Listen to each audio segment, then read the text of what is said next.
Make a date with Reverend Dr. Ebenezer Markwe at 6 a.m. from Monday to Saturday on Graphic Online via Facebook and YouTube as he expounds on matters of faith. Graphic Online, truth and accuracy every day.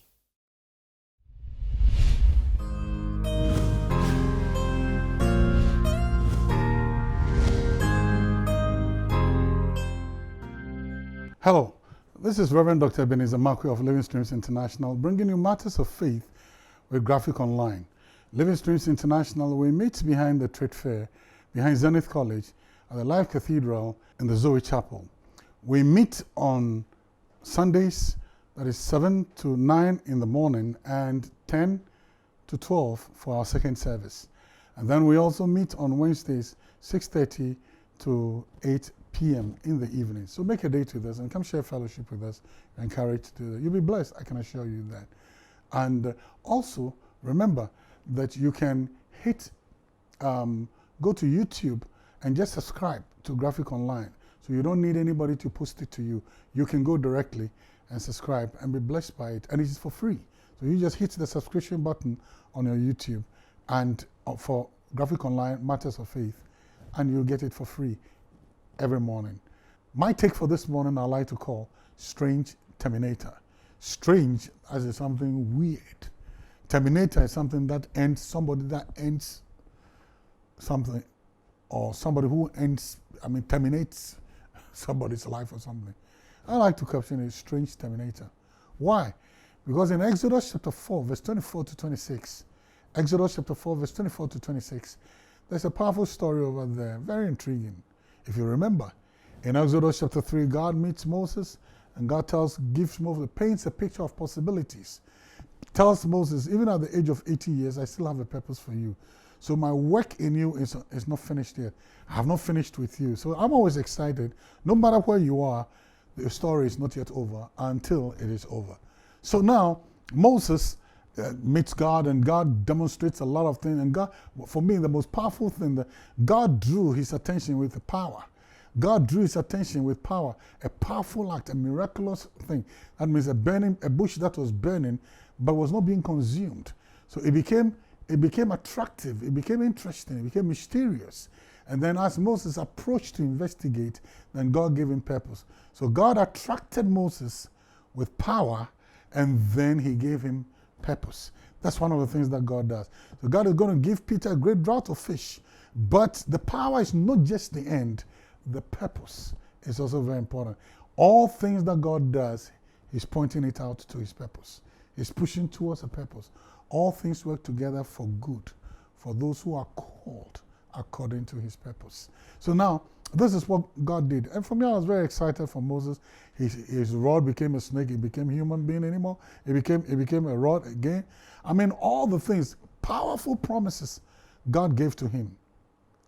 But here's the interesting thing. Exodus 4, 24 to 26. The Bible says, now as Moses was on his way to fulfill purpose, as Moses was on his way to fulfill what God wanted him to do, God, you've given a mandate to Moses. You've told him, go and tell Pharaoh to let my people go. You've given him a mission for his life. And on his way to fulfill the commission upon his life, the demand of God upon his life. Now look at what Exodus 4, 24 to 26 says. That God crossed him. God crossed Moses to kill him. Oh. Papa, wait there. This big man up there. You have given somebody a mission. You have given somebody a purpose. You've sent somebody to go and fulfill your purposes. And then you cross him in the middle of a road to kill him. And I'm wondering, why would he do that? I mean, why would God do that? Why would God, somebody you have sent, then you cross the person to deal with the person? And the story became very, very simple, that his wife, Zipporah, took a sharp flint of stone and took Moses' sons, 2 sons, and circumcised them with a sharp flint of stone. And of course, she floated an aside to God, but she made it as if it was Moses. The man is dying, he's passed out, and he said, bloody husband are you to me? Who is she talking to? Oh, to the, but she's afraid. If the guy can kill her husband, then she did. I mean, forgive me, but the backside will be easy toast. And here's the principle.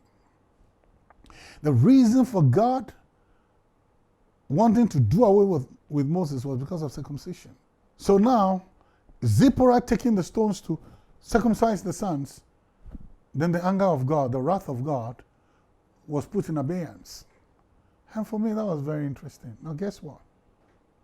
Moses was going to be a lawgiver, and Moses was going to be a deliverer. He wasn't only just going to be a deliverer, he was also going to be a lawgiver. That is somebody who instructs people in the way they should walk. That's somebody who passes laws and says, obey this law. But the first law that God wanted, that Moses needed to obey, was that he was not even obeying the law in his own home. He had not circumcised his sons. That he has not imposed the mark of fatherhood upon his sons. So there he was. His own home was in disorder. And then you're going to bring order to the people of Israel? You are a lawgiver. You are the lawgiver. You are the big man. You are the Ogbuntia. You are the one. You are the policeman who is teaching me against corruption, who is saying I shouldn't do this. You are the watcher who makes sure that the country runs well, the people are delivered. And then you, the very law that you say you protect, the very law that you say you are an advocate of that very law, you are breaking the law. You know what God was saying? Moses, you are unqualified to go instill the law in other people, to go supervise the law, to go make a demand upon people to obey the law. If you yourself, you're out of order. If you yourself, you're lawless. Well, the Bible says, having in a readiness to avenge all disobedience when your obedience is complete. You have no right to make a demand on me. You have no right to make that demand on me. Let me simplify it with this very story. Maybe it's curious. We were kids, Kids, my brother and I. And my mom bought some ice cream. She put it in the freezer. And in those days, if you want some of the ice cream, you go and ask.